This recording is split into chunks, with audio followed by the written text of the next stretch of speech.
Shalom sahabat Kristus, kita berjumpa kembali dalam acara Sapa Sahabat Kristus. Apa kabar saudara-saudara? Saudara, Shalom sahabat Kristus, apa kabar? Kita berjumpa kembali dalam acara Sapa Sahabat Kristus. Saudara-saudara, izinkanlah saya sekali lagi mengingatkan kepada kita di tengah-tengah merebaknya dan penyebaran yang makin gencar dari virus corona. Saudara-saudara, marilah kita melakukan 3 hal. Selalu menggunakan masker. Yang kedua, kita selalu menjaga jarak. Yang 3, sering-seringlah kita cuci tangan, menjaga kebersihan, sehingga kita bisa betul-betul tetap menjaga kesehatan yang baik. Selain itu, marilah kita lebih mendekatkan diri kita dengan Tuhan. Lebih sering lagi kita membangun satu persekutuan yang indah dengan Tuhan. Dan kita menggunakan saat-saat yang seperti ini di mana seluruh manusia di atas muka bumi ini menderita karena pandemi ini, saudara. Mari kita lebih dekat pada Tuhan. Mari kita menjaga rohani kita dengan baik. Mari kita selalu berdoa dan merefleksikan kehidupan kita. Sehingga iman kita bertambah teguh dan kita dapat berjalan sesuai dengan apa yang Tuhan kehendaki. Saudara-saudara, pada malam hari ini saya ingin mengajak kita melihat sesuatu yang berarti dalam hidup kita adalah kita belajar firman Tuhan. Yang berarti bagi setiap orang Kristen adalah dia mengenal keselamatan yang Tuhan berikan di dalam kehidupannya. Dia mengenal pengajaran iman Kristennya. Sehingga apapun yang ada di dalam dunia ini tidak membuat imannya goyah.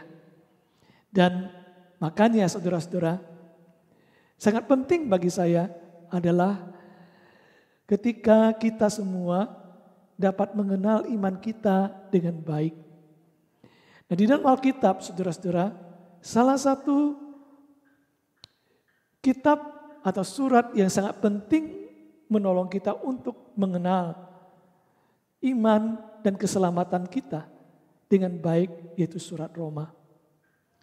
Dan mulai hari ini, saudara-saudara, saya akan mengajak kita merenungkan tentang surat Roma ini dan kita belajar bersama-sama dari perspektif bagaimana Paulus memberitakan tentang Injil Kristus dan bagaimana kita betul-betul dapat memahami tulisannya di dalam surat Roma ini yang begitu menarik sekali, yang akan menolong kita untuk bisa mengenal dengan jelas bagaimana Alkitab ketika berbicara tentang iman orang Kristen. Oleh sebab itu saudara-saudara, tujuan saya di dalam apa yang saya bicarakan adalah khusus bagi setiap orang-orang Kristen. Supaya imannya dapat diperteguhkan.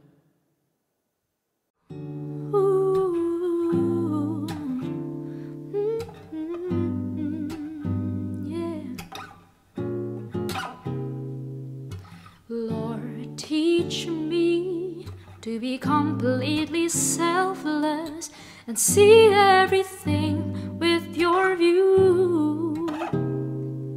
Let the things I do be not for myself, but the glory of you, glory of you.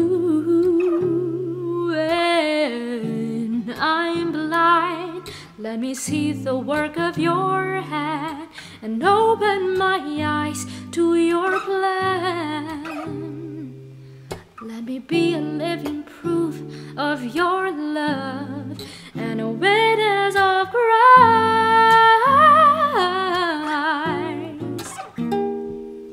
'Cause you, Lord, you are my King, and you're the reason I sing, and you deserve all my praises and songs. It is you, Jesus Christ, whom I serve.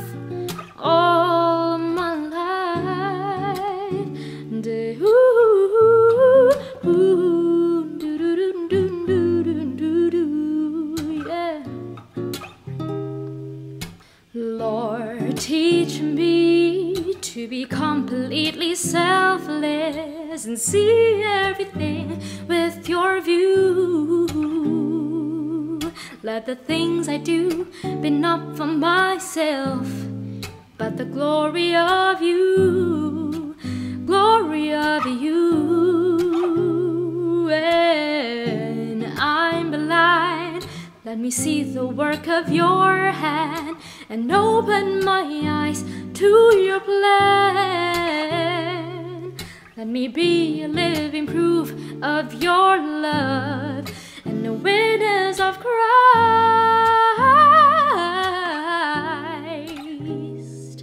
'Cause you, Lord, you are my King, and you the reason I sing, and you deserve all my praises and songs. It is you, Jesus Christ, whom I serve all my life.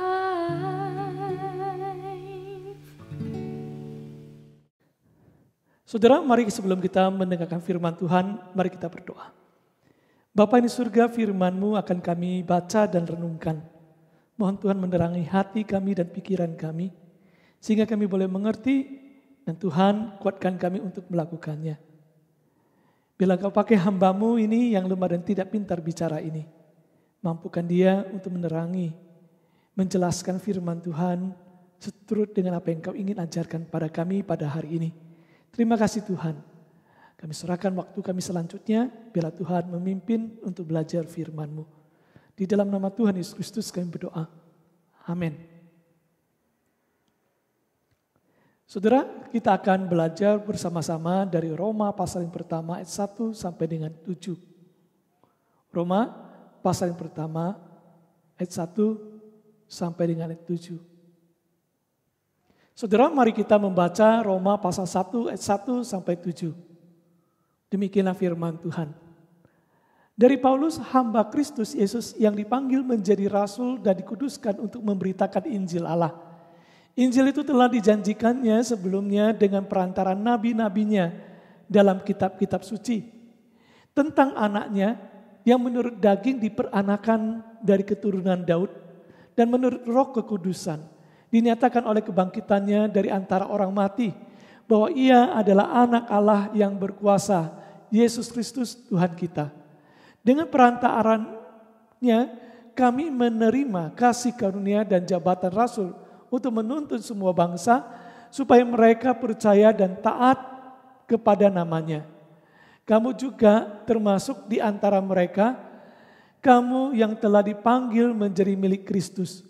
Kepada kamu sekalian yang tinggal di Roma, yang dikasihi Allah, yang dipanggil dan dijadikan orang-orang kudus. Kasih karunia menyertai kamu dan damai sejahtera dari Allah Bapa kita dan dari Tuhan Yesus Kristus.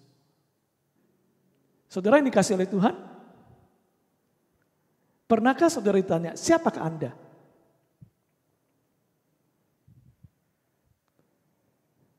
Nah saudara, ini adalah satu pertanyaan yang mungkin dalam sehari-hari kita temukan saudara. Kadang-kadang ketika kita ingin melakukan sesuatu lalu orang berkata, siapa Anda ini? Sehingga kamu bisa mengatakan seperti ini. Atau ketika ada yang sedang bertikai satu dengan lain. Lalu kita pun melerainya dan kita menasihati mereka. Lalu mereka berkata, siapa Anda? Sehingga kamu boleh melakukan seperti ini. Memang saudara-saudara yang kasih Tuhan, kita lihat identitas diri seseorang itu sangat berkaitan dengan penerimaan dari orang lain, saudara. Ini adalah satu hal yang penting sekali, saudara. Maka saudara-saudara, kita perlu dikenal untuk bisa ada bersama-sama dan diterima oleh mereka, bukan saudara? Tetapi ada seorang asing datang dan berbicara, kita akan curiga, kita penuh dengan ketakutan. Sehingga kita sering sekali menasihati anak-anak kita. Supaya jangan berbicara dengan orang asing, jangan mendengarkan mereka, jangan menuruti mereka. Kita mengajar mereka untuk mencurigai setiap orang asing karena mungkin saja mereka berbuat jahat pada Anda. Kenapa? Karena identitasnya tidak dikenal. Demikian juga kalau di sekolah TK, saudara, guru-gurunya sangat diingatkan untuk apa? Kalau ada yang menjemput anak muridnya dan tidak dikenal itu tidak boleh. Atau satpamnya, seperti itu. Kenapa saudara-saudara? Karena identitas yang dikenal itu begitu penting sekali. Saudara-saudara, Paulus pada waktu itu menulis surat ini, Paulus tidak dikenal. Atau ya tidak dikenal oleh jemaat di sana, sebagian mungkin. Karena jemaat di Roma bukanlah dia yang merintis, rasul yang lain yang merintisnya bersama dengan orang-orang Kristen di sana, saudara. Saudara, maka ketika Paulus ingin datang ke kota Roma ini, dia menulis surat terlebih dahulu. Untuk apa? Surat ini adalah untuk memperkenalkan siapa dirinya dan seperti apa posisinya di dalam iman. Dengan demikian ketika dia sudah dikenal siapa dirinya dan seperti apa dia memandang tentang iman sebagai seorang Kristen itu, dia berharap dia bisa diterima di tempat itu. Surat Roma adalah sebuah surat memperkenalkan dirinya. Sehingga jemaat itu tidak perlu mencurigai dia ketika dia datang, saudara.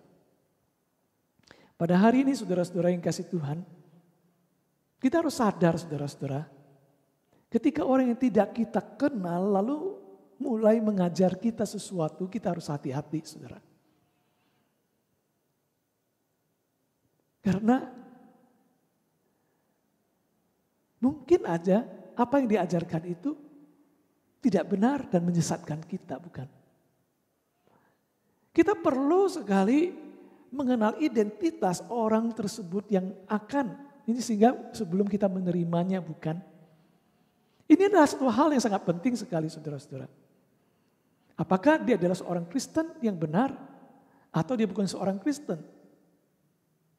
Saudara, sebenarnya apa yang berkembang yang barusan saya mendengarkan adalah ada yang didatangi dan mengatakan kepada dia bukan seorang beragama Kristen, demi saya sangat kagum pada Yesus. Dia menceritakan Yesus, kemudian dia mengatakan sebenarnya kita tidak perlu jadi orang Kristen. Yang penting adalah kita menganggap semua dewa-dewi dan sebagainya itu adalah sama. Dan melihat Yesus di antara itu semua, saudara. Mungkin bagi sebagian orang merasa itu tidak ada masalah, saudara. Tetapi jika seorang yang bukan Kristen lalu mengatakan, mengajarkan kita seperti demikian, identitasnya seperti apa sehingga kita bisa menerima itu loh, saudara. Ini menjadi salah satu mungkin yang harus menjadi pertimbangan kita, saudara-saudara. Jangan-jangan apa yang disampaikan itu menyesatkan kita.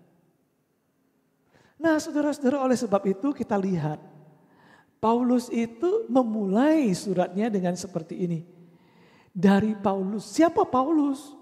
Mungkin hanya beberapa orang yang kenal dia saja. Apalagi zaman dulu kan gak seperti sekarang. Informasi begitu cepat. Itu bisa berbulan-bulan loh beritanya itu sampai di satu tempat. Bahkan bertahun-tahun. Maka ketika dia membuka suratnya, Paulus tidak berbahasa basi, langsung dia memperkenalkan identitas dirinya. Karena apa? Itu kuncinya gitu. Yang membuat kenapa jemaat Roma itu dapat menerima dia. Apa alasannya? Aku bisa engkau terima. Dia mengatakan, siapakah aku ini? Aku yang pertama kan aku adalah hamba Kristus. Saya bukan hamba yang lain, jelas sekali aku datang sebagai seorang apa? Hamba Kristus, bukan hamba yang lain. Hamba Kristus Yesus. Orang Roma itu sangat kenal Apa itu namanya Kristus? Karena itu adalah gelar seorang kaisar. Maka saudara-saudara ini kasih Tuhan, Paulus mengatakan Kristus Yesus. Langsung dia memperlihatkan posisinya sebagai seorang hamba yang mentuhankan Yesus Kristus sebagai Kristusnya. Yesus sebagai Kristusnya, sebagai Tuhannya dengan kata lain. Dia adalah Tuhan dan saya adalah hambanya. Jadi saya bukan yang lain, hamba yang lain. Saya adalah hamba Kristus Yesus. Lalu kemudian sebagai seorang hamba ini ternyata ada tugas panggilan khusus. Yaitu apa? Aku dipanggil menjadi rasul atau seorang utusan. Jadi dia mengatakan aku datang itu bukan sembarangan karena aku mau sendiri. Tapi aku datang sebagai utusan dari Kristus ini. Datang di tengah-tengah kamu dan kamu harusnya bisa menyambut aku. Dan itulah harapannya. Sebagai utusan Kristus.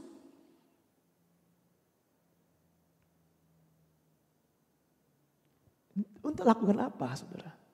Karena aku ini dikuduskan. Dikuduskan adalah kita tahu ini ada sebuah istilah di mana seperti mereka membawa barang-barang khusus atau binatang yang dikuduskan itu. Yaitu apa? Domba, kambing dipersembahkan dalam mezbah untuk tujuan apa? Pendamaian mereka dengan Tuhan, penghapusan dosa dan sebagainya. Jadi kambing domba itu dikhususkan. Yang jantan, yang tidak ada cacat celahnya, yang sulung itu dikhususkan. Ini sebagai sesuatu yang kudus. Jadi dikuduskan untuk memberitakan Injil artinya apa? Dia ini Allah pisahkan sebagai seseorang yang memang dikhususkan oleh Tuhan untuk apa? Memberitakan Injil Allah. Itulah aku, kata Paulus. Oleh sebab itu begitu orang membaca dalam bagian ini dan ketika Paulus datang mereka sudah tahu dengan jelas sebenarnya posisi Paulus seperti apa. Paulus tidak datang sebagai tukang kemah yang mau untuk berjualan di tempat itu menjual kemah. Paulus bukan datang sebagai seorang ahli Taurat lalu kemudian untuk apa melakukan itu. Tapi Paulus datang sebagai apa? Seorang hamba Kristus dan seorang rasul dari Kristus, utusan Kristus yang dikhususkan di sana untuk memberitakan Injil Allah. Jadi jelas sekali di ayat 1 saja, jemaat Roma begitu membaca surat ini tahu untuk apa Paulus ada di tempat itu, mau datang ke tempat itu. Saudara-saudara yang dikasihi oleh Tuhan. Identitas ini adalah satu hal yang begitu penting sekali. Oleh sebab itu marilah kita mendengarkan Tuhan kita sebenarnya. Orang yang bisa betul-betul kita percayai itu. Maka begitu ada orang berkata sesuatu yang berbeda dengan kita. Yang harus yang pertama kita lihat dari identitasnya. Saudara. Dengan kata lain waktu saya melihat identitasnya. Lalu kemudian kita akan bisa mengenal. Apakah saya bisa menerima apa yang dia katakan atau tidak. Bisa dipercaya atau tidak.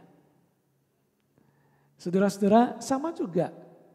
Pada saat ini lagu-lagu itu begitu banyak. Ada orang Kristen yang gitu. Maka entah ada lagu yang rohani. Yang layak dinyanyikan di dalam ibadah.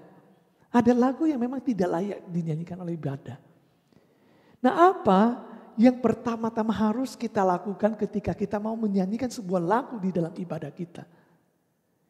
Identitas penulis lagu ini saudara, itu penting sekali. Karena di balik apa yang diajarkan itu, yang ditulis itu mengandung pemikiran dan juga teologi, pemahaman daripada sang pencipta lagu saudara. Maka saudara gak bisa ditawar saudara-saudara sebuah ini syair yang kita lihat ya begitu umum sekali lalu kita merasakan wah ini cocok ini. Padahal yang menulisnya itu siapa? Dia menentukan apakah ini adalah rohani Kristen atau tidak. Atau hanya sekedar lagu pop, lagu dunia. Identitas adalah satu hal yang sangat penting sekali. Oleh sebab itu Paulus membukanya dan inilah yang nampaknya menjadi sebuah arah tulisan yang dia buat itu. Maka saudara-saudaraku gitu dia mengatakan aku dikhususkan ini untuk memberitakan Injil. Maka mulai dari ayat 2 sampai 4 dia menjelaskan sebenarnya apa pemahaman dia tentang Injil Allah itu. Nah, dia lalu mengatakan Injil itu telah dijanjikannya sebelumnya dengan perantaran nabi-nabinya dalam kitab-kitab suci. Dengan kata lain dia mengatakan Injil Allah yang akan saya sampaikan, yang saya menjadi tugas saya itu dasarnya itu dari kitab suci. Dari perantaran para nabi yang ada di dalam kitab suci. Inilah yang menjadi base daripada Injil yang disampaikan. Yang disebut adalah Injil Allah itu. Atau kabar sukacita yang berasal dari Allah itu base-nya itu adalah kitab suci, saudara.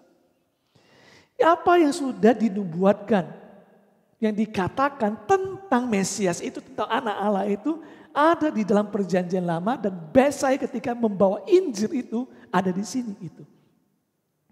Bukan sesuatu yang bebas dari filsafat yang mana atau filsafatku sendiri. Tapi basicnya adalah kitab suci. Maka saudara-saudara waktu kita mau menilai sesuatu apakah itu benar atau tidak saudara.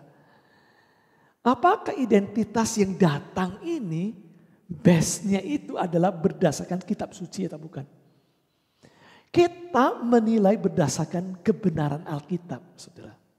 Kita tidak bisa menggunakan hal-hal yang lain untuk menilai ini kemudian kita mempertimbangkan dengan akal kita. Karena segala sesuatu itu ada basicnya.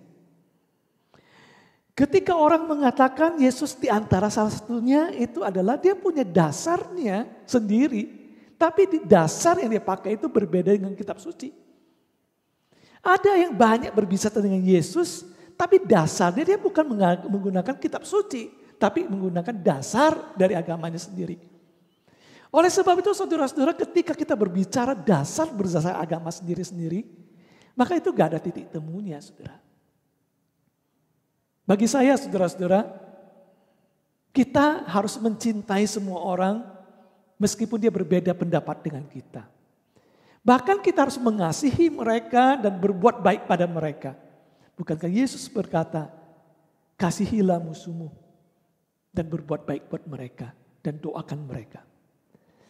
Oleh sebab itu saudara-saudara kita harus melihat juga. Memang di dalam perbedaan yang mendasar ini. Ada kesamaan yang bisa kita lihat. Sehingga kita bisa bekerja sama. Kesamaan itu apa? Kebaikan. Melakukan kebaikan. Karena semua mengajarkan kita untuk melakukan kebaikan. Apalagi kita sebagai orang Kristen. Yang harusnya menunjukkan kasih kepada semua orang termasuk musuh. Jadi kebaikan itu harus kepada siapapun juga. Maka kita bisa terbuka sekali ketika kita dengan orang yang berbeda dengan kita bisa bekerja sama untuk melakukan kebaikan kepada sesama kita saudara. Jadi saudara-saudara yang kasih Tuhan, ini adalah sikap kita. Tapi kita harus sadari dan semua agama sama. Sampai di satu titik yaitu ada sesuatu yang memang membedakan. Sehingga memang ada banyak agama kan begitu ya. Nah yang membedakan adalah kitab sucinya masing-masing. Dasar pengajarannya berbeda-beda. Dan saya bukan sedang ingin mengatakan ini lebih baik atau yang itu yang lebih baik. Kita tidak boleh menghakimi. Tetapi saudara-saudara yang kasih Tuhan. Sebagai seorang Kristen dia harus tahu. Bahwa dia memulainya bukan pada dasar yang lain selain kitab suci. Maka Paulus kepada jemaat di sana itu dia mempertegas posisinya di mana gitu. Kabar gembira berita baik yang kusampaikan, good news. Kabar sukacita itu, basicnya itu kitab suci. Yaitu yang dituliskan oleh para nabi. Itu basicnya, saudara-saudara. Tidak berhenti di sana, dia menuliskan. Tentang apa? Dia lebih memfokuskan lagi. Tentang basic itu yang mereka bicarakan adalah tentang anaknya. Jadi dengan kata lain sebenarnya itu bukan sebuah karangan. Tapi ada sebuah dasar di mana ketika bicara anaknya itu siapa? Yesus Kristus. Itu adalah bukan tiba-tiba diperalahkan. Tapi adalah sebenarnya itu sudah tercatat di dalam perjanjian lama.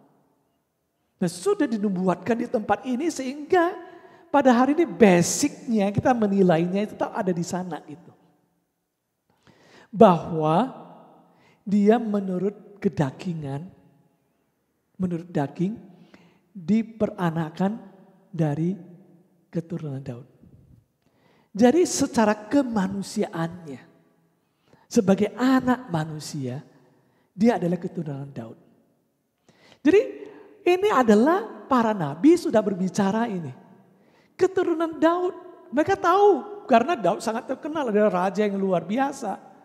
Dan bagi jemaat Kristen yang Yahudi mereka sangat kenal siapakah Daud itu. Raja yang mereka harapkan. Dan Allah berjanji dari keturunannya akan menjadi pemenang. Akan berkuasa atas seluruh dunia ini. Akan membawa Israel kepada satu kerajaan yang tidak terkalahkan. Inilah harapan daripada orang Yahudi atau orang Israel, saudara-saudara. Yang oleh sebab itu, Paulus mengatakan kabar sukacitanya adalah tentang anaknya yang diperanakan. Tentang Yesus Kristus yang adalah apa?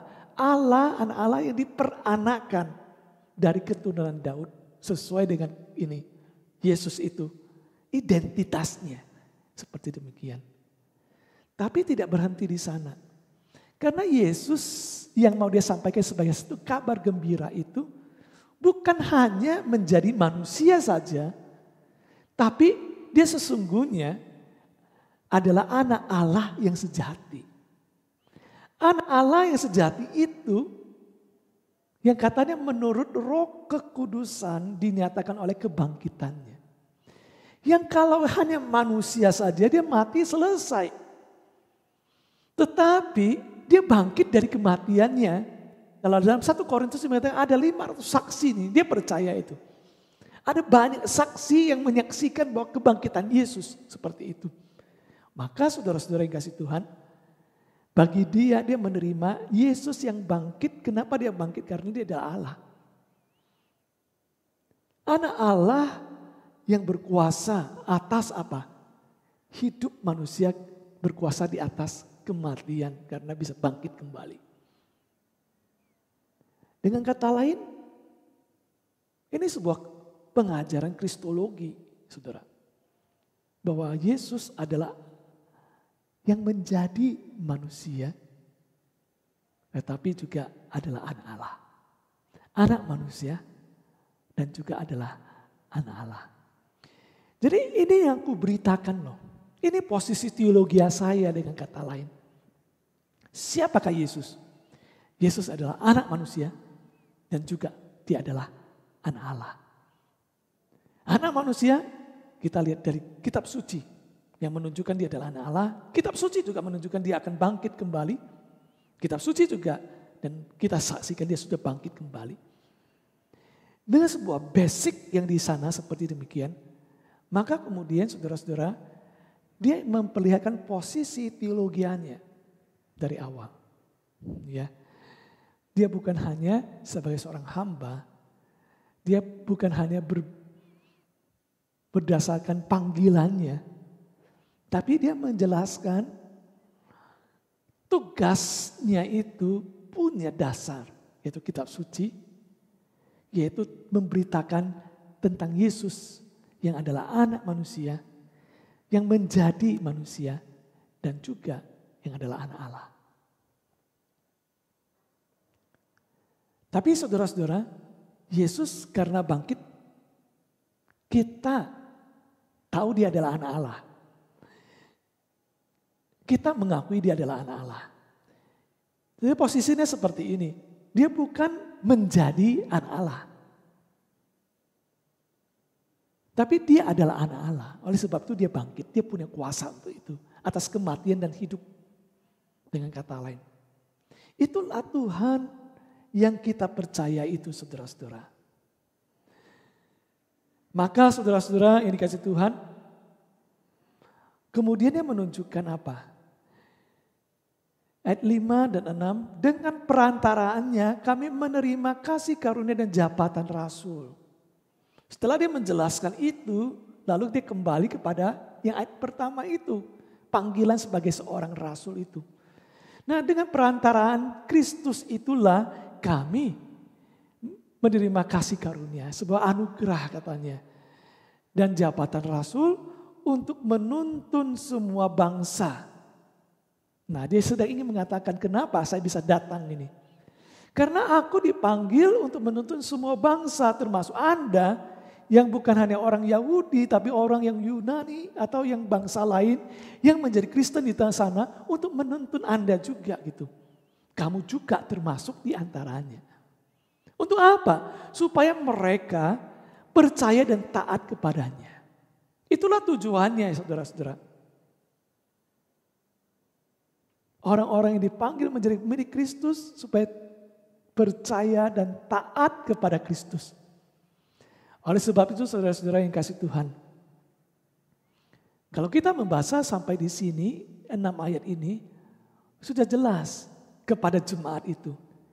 Mengapa aku bisa menerima Rasul Paulus? Karena di sini loh posisi teologianya. Dia percaya Yesus adalah Allah yang menjadi manusia. Anak manusia adalah juga, sekaligus juga adalah anak Allah. Kenapa bisa kita menerima Paulus? Karena panggilannya adalah untuk memberitakan kepada bangsa-bangsa, termasuk aku juga. Untuk apa? Supaya engkau dan saya dan semua bangsa itu yang menerima menjadi milik Kristus itu percaya dan taat pada Kristus. Gak ada yang lain kok. Nah saudara-saudara dari 6 ayat ini saja kita dapatkan ini. Bagaimana kita seharusnya menghadapi ajaran-ajaran yang tidak jelas itu. Ketika kita melihat ada orang yang memuji, tunggu dulu gitu ya. Perhatikanlah identitasnya. Seperti apa? Apa yang diajarkan? Seperti apa posisi teologianya, iman kepercayaannya. Kalau misalnya tidak seperti yang digambarkan oleh Kristus supaya kita taat dan percaya pada Kristus. Supaya kita menjadi milik Kristus seutuhnya. Tapi justru kita tidak menjadi milik Kristus. Menjadi milik siapa saja. Maka ini gak benar saudara, kita harus tahu. Kita gak bisa menerimanya. Hari ini saudara-saudara di dalam pembukaan dari Injil, dari surat Roma ini kiranya bisa menolong kita. Ayat 7 kepada kamu sekalian yang tinggal di Roma, yang dikasihi Allah, yang dipanggil dan dijadikan orang-orang kudus.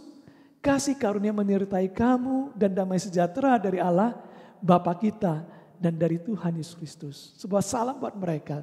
Tapi 6 ayat pertama itu dia sudah memperkenalkan dirinya saudara. Dan itulah yang harusnya menjadi posisi kita di dalam menjalankan hidup kita sebagai anak Tuhan. Terus sekaligus menghadapi orang-orang yang datang dengan menawarkan begitu banyak ajaran-ajaran. Jangan bingung. Tapi kita mulai dari apa yang cara Paulus memperkenalkan itu. Ciri-cirinya harusnya seperti Paulus, seperti itu yang bisa kita terima. Dia adalah seorang hamba Kristus. Dia memang diutus untuk memberitakan Injil. Dan Injil yang disampaikan itu berdasarkan Alkitab, kebenaran firman Tuhan. Dan dia mengajar kita untuk betul-betul hidup taat dan percaya pada Kristus. Betul-betul hidup sebagai milik Kristus, sebagai anak Tuhan. Dia mengajarkan bahwa Kristus adalah anak manusia dan juga adalah anak Allah. Nah, apakah itu yang diajarkan?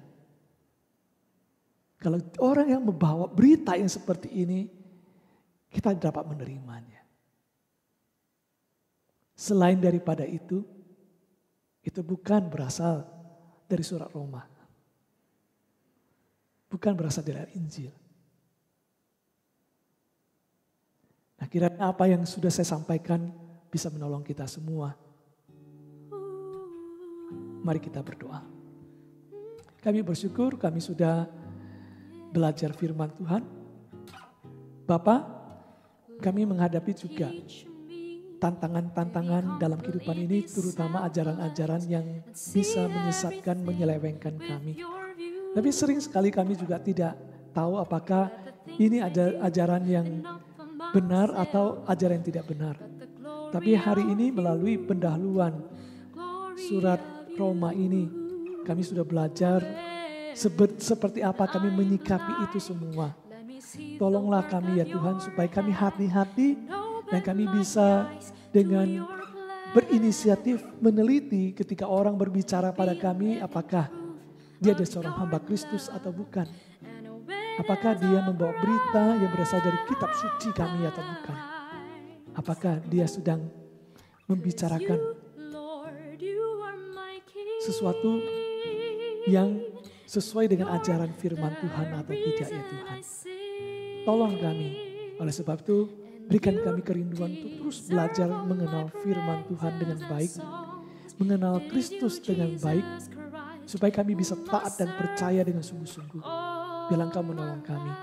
Kami mau berdoa pada saat ini juga tantangan yang kami hadapi yaitu penyebaran virus corona yang luar biasa ya Tuhan. Bahkan di Riau terjadi peningkatan yang begitu luar biasa dan juga di Pekanbaru. Kami mau menyerahkan kehidupan dan kesehatan kami dan Tuhan. Tuhan kami mohon Kau jaga kami. Engkau menolong, berikan kami hikmat untuk terus dapat menjaga kesehatan kami supaya kami dapat dengan maksimal melakukan apa yang menjadi panggilan kami yang berasal dari Tuhan. Tuhan tolong kami, terpujilah Engkau Tuhan. Kami serahkan semuanya dalam tangan Tuhan. Biarlah Tuhan terus menuntun kami dan menolong kami. Kami serahkan saudara-saudara kami yang sedang sakit. Tuhan Kau tolong sembuhkan mereka. Mereka yang mungkin terinfeksi virus corona. Tuhan jaga mereka sehingga mereka dapat bisa sembuh kembali. Dan betul-betul kemudian terhindar daripada itu semua. Kami mau menyerahkan juga semua usaha yang jemaat jalankan. Engkau menolong di tengah-tengah kesulitan karena mulai terpuruknya ekonomi karena keterbatasan karena virus ini ya Tuhan. Mohon Tuhan juga turut bercampur tangan menolong supaya kami dapat melewati masa ini dengan baik. Berikan kami hikmat tahu bagaimana mengolah keuangan kami, mengolah kehidupan kami, menatanya dengan sebaik-baiknya ya Tuhan. Sehingga kami dapat terus berjalan dengan baik dan di sana kami tetap bisa menjadi saksi Kristus menjalankan panggilan kami sebagai anak-anak-Mu ya Tuhan. Terpujilah Engkau Tuhan. Kami serahkan semuanya hanya di dalam nama Tuhan Yesus Kristus. Amin.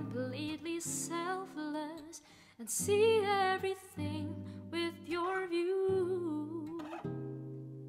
Let the things I do be not for myself, but the glory of you, glory of you. When I'm blind, let me see the work of your hand.